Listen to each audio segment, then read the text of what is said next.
There is so much potential in our main character, the Orb, into your eternity. When you look at this character, it's just a straight up clean slate. It's so fascinating to see that this character that obviously has not spoken a word yet in this entire story of 2 episodes is probably one of the most fascinating characters of this anime season. We are seeing an individual that is actually learning to experience things for the first time and how it adapts to its environment and what type of entity will it become. Will it become something of righteousness? Will it become something of goodwill? Will it become an evil entity? There is so much that could happen with this story of To Your Eternity, and I'm honestly excited to see where this is gonna go. I mean, episode 2 was just straight up amazing, fantastic even.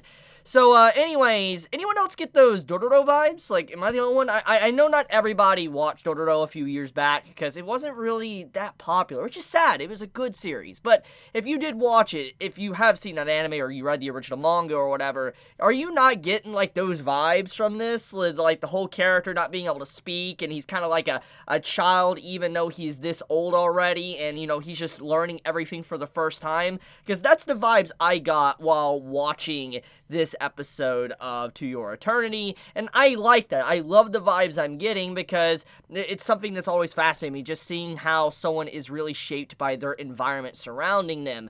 Which, by the way, I do like how March became this orb's mother at the end of the episode. It's kind of fitting, honestly. I know many might be quick to say, oh, she's young, so she's not going to really be a good mother. She's not going to teach this orb that's gained sentience any good thing whatsoever, but that actually is entirely wrong. I would say that March is the best mother figure for this orb right now at the current moment, because we got to think about this. If we want to see this entity probably develop and really mature into a great individual, it needs to start from the basics. And March, since she is technically very young, she's, basically doing childlike antics and all that, she's immature and everything, it's going to allow him to pick up on that and then basically start acting like a child, and then from that point onward mature into more of a grown adult. And I do like the overall theme of what this episode kind of presented when it meant to actually be a grown-up. For instance, you have the father of March is like, being a grown-up means you behave yourself. And this was said multiple times throughout the episode. March said it to herself. You also had to where the father said it to her, in a nice joking way. And then he said it into a very serious way when things were really getting out of hand with the whole ritual going on and sacrifice. So I do like that theme because that can kind of directly tie in with what our orb is currently doing within the story. Because when you see his interactions with March within this episode, he isn't really behaving, but at the same time he is. He's quiet, he's not really doing much to really disrupt anything, he's just hungry. And so March might get a very skewed way of what maybe a grown-up means or maturity by looking at this individual that, is just very well behaved, just acting like themselves or whatever, just keeping to themselves, not being loud and obnoxious. So I do like what this episode presented with that and how March is probably going to grow up as well. And she's already showing, how she is growing as an individual because of just everything she went through within this episode. That was not something someone of her age should have ever dealt with. Like, she should never have went through what happened within this episode 2 of To Your Eternity, and I'll talk more about that in a second. But back on to the orb, though. It now has basically a mother figure, and it's going to probably get to learn how to do the basic speech. It's probably going to learn how to kind of feed itself. It's also gonna probably figure out how to just be able to have a proper human function. And I am looking forward to seeing how that's done and how this entity forms habits thanks to this, and how this is gonna really gear it up for the future, because I have a feeling by the way this episode or this series has presented itself thanks to the first episode, this is gonna be a very dark and sad series. That's the impression I get when I look at this series. series. Now, once again, I only read the first chapter of To Your Eternity, so I have no idea what's going to happen.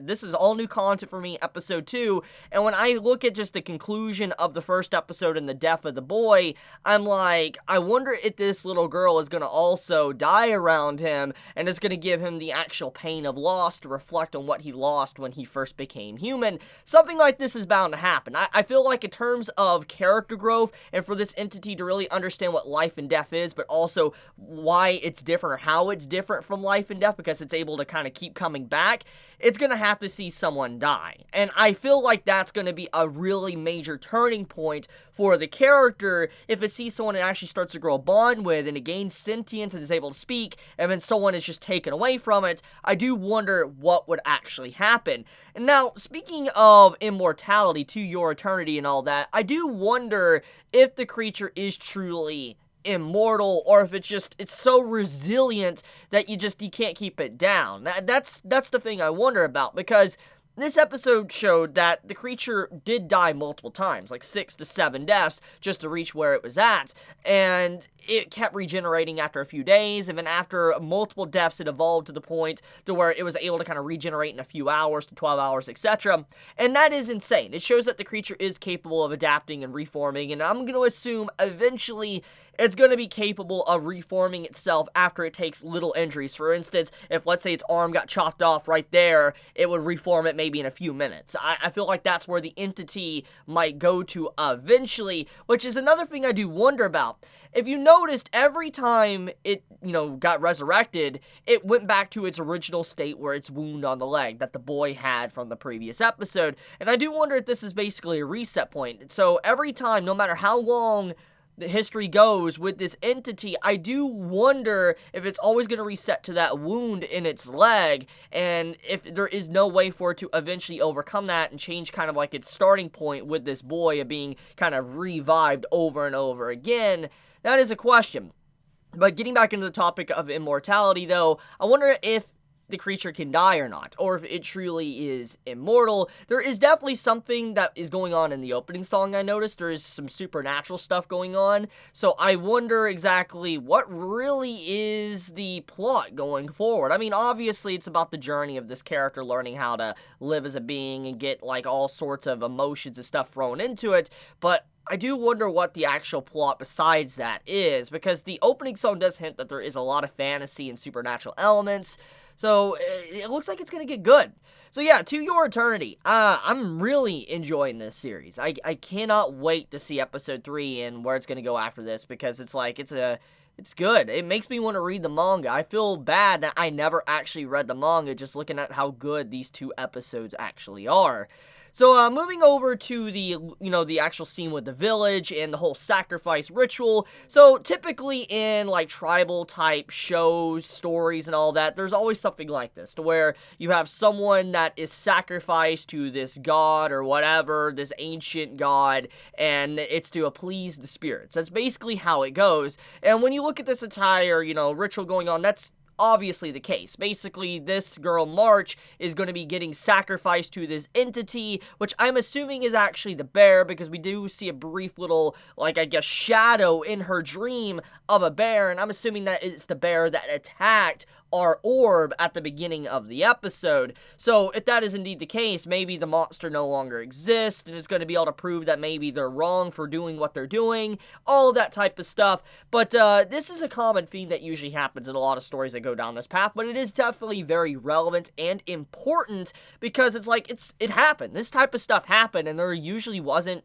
good endings to those stories. I'm sorry, but there wasn't good endings whatsoever. And so it's interesting to just see, once again, this always popping back up, showcasing just how society has changed from that point of view of these rituals or sacrifices to appease and all that. So I don't know, I like that type of stuff. It's just interesting to see history and all that, and how much we have changed as, humans over the course of history. But, yeah, I mean, the other thing I do want to mention is the whole food scene. So the food scene with, the orb trying to eat, I do think that was absolutely funny. You could see all the interactions and everything that he got when he was a dog. popping out in that scene, how, you know, he was using his hand to smack the food away to try to eat it, or just how he was, you know, eating from the ground like a dog. It was very clear that all of his mannerisms are just very dog-like. He doesn't know actually how to be human at this point, and March is obviously gonna teach him. So I do wonder if he's gonna keep any of those elements from his day that he was a dog, ever, or if he's gonna completely get rid of it and become fully human. So anyways, I'm going to leave it at that. I think I should probably answer the question. You probably noticed the chair change. Yeah, I got me a new chair. I mean, my old chair was really, it was hurting. Like, it was not comfortable at all. And I was like, you know, I'm going back to my roots. I'm gonna go back to my old roots. Because if you remember back, like, a few years, I had a chair basically just like this, but it was red. So I'm happy to have another chair that's basically pretty much the exact same, just slightly different color. Wish it was red, but it's not. But, you know, you gotta do what you gotta do. But okay, guys, you have a wonderful day or night wherever you live. If you enjoy my content, you know, please subscribe. If you like this video, please leave a like. It helps me out a lot, helps with the algorithm. It allows this video to get seen, you guys to see it again, get notified when uploaded, etc. So leave a like, leave a comment. With that, guys, be safe. Chibi out.